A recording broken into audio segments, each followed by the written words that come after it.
Hi, ಎಲ್ಲರಿಗೂ ನಮಸ್ತೆ. ಹೇಗಿದ್ದೀರಾ ಎಲ್ಲರೂ? ನಾನು ಚೆಂದ ಇದ್ದೀನಿ, ನೀವು ಚೆಂದ ಇದ್ದೀರಾ ಅಂದ್ಕೊಳ್ತೀನಿ. ಬನ್ನಿ, ಇವತ್ತು ಬೆಂಡೆಕಾಯಿ ಪಲ್ಯ ಮಾಡೋದು ತೋರಿಸ್ತಾ ಇದ್ದೀನಿ.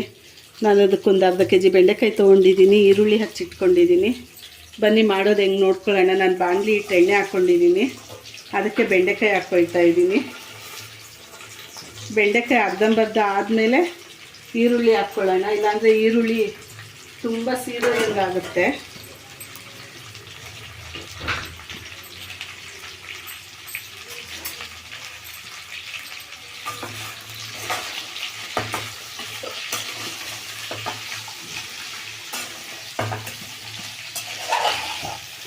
ಚೆಂದಾಗಿ ಎಣ್ಣೆನಲ್ಲೇ ಫ್ರೈ ಆಗಬೇಕು.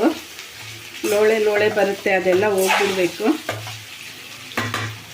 ನಾನು ಈಗಲೇ ಇದಕ್ಕೆ ಸ್ವಲ್ಪ ಎಷ್ಟು ಬೇಕೋ ಅಷ್ಟು ಉಪ್ಪು ಹಾಕ್ಬಿಡ್ತೀನಿ.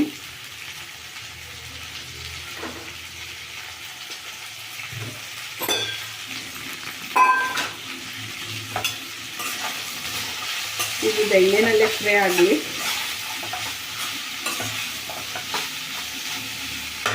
ಫ್ರೈ ಆಗ್ತಾ ಇರಲಿ ಅದು. ಈಗ ಇದು ಅರ್ಧಂಬರ್ಧ ಫ್ರೈ ಆಗಿದೆ. ಸ್ವಲ್ಪ ಕರಿಬೇವು, ಹಸಿಮೆಣಸಿನ್ಕಾಯಿ, ಈರುಳ್ಳಿ ಹಾಕ್ಕೊಳ್ತಾ ಇದ್ದೀನಿ.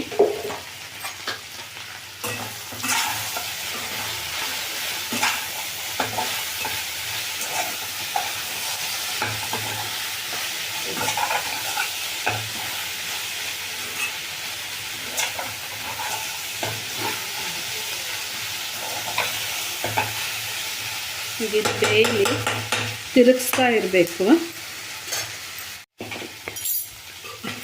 ನೋಡಿ, ಈಗ ಚೆಂದಾಗಿ ಫ್ರೈ ಆಗಿದೆ, ಈರುಳ್ಳಿನೂ ಫ್ರೈ ಆಗಿದೆ.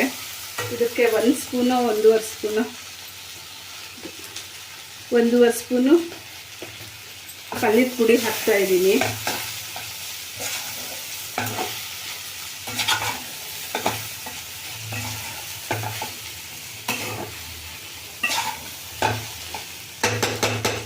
ಈಗ ಬೆಂಡೆಕಾಯಿ ಪಲ್ಯ ರೆಡಿಯಾಗಿದೆ. ನಾನು ಬೌಲಿಗೆ ತೆಗಿತಾ ಇದ್ದೀನಿ.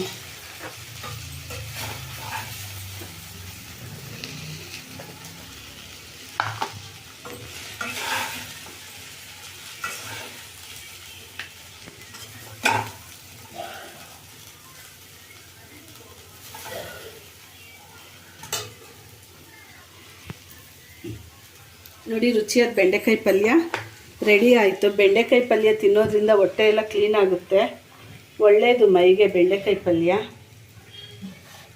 ಒಂದು ಸಲ ಮಾಡ್ಕೊಂಡು ತಿಂದು ನೋಡಿ. ದಯವಿಟ್ಟು ನನಗೆ ಸಪೋರ್ಟ್ ಮಾಡಿ. ನನ್ನ ವಿಡಿಯೋ ನೋಡಿದವರೆಲ್ಲ ಲೈಕ್ ಮಾಡಿ, ಶೇರ್ ಮಾಡಿ. ಹೊಸ್ದಾಗಿ ನೋಡ್ತಿದ್ರೆ ಸಬ್ಸ್ಕ್ರೈಬ್ ಮಾಡ್ಕೊಳ್ಳಿ, ಬೆಲ್ಲೈಕ್ನ ಒತ್ತಿ.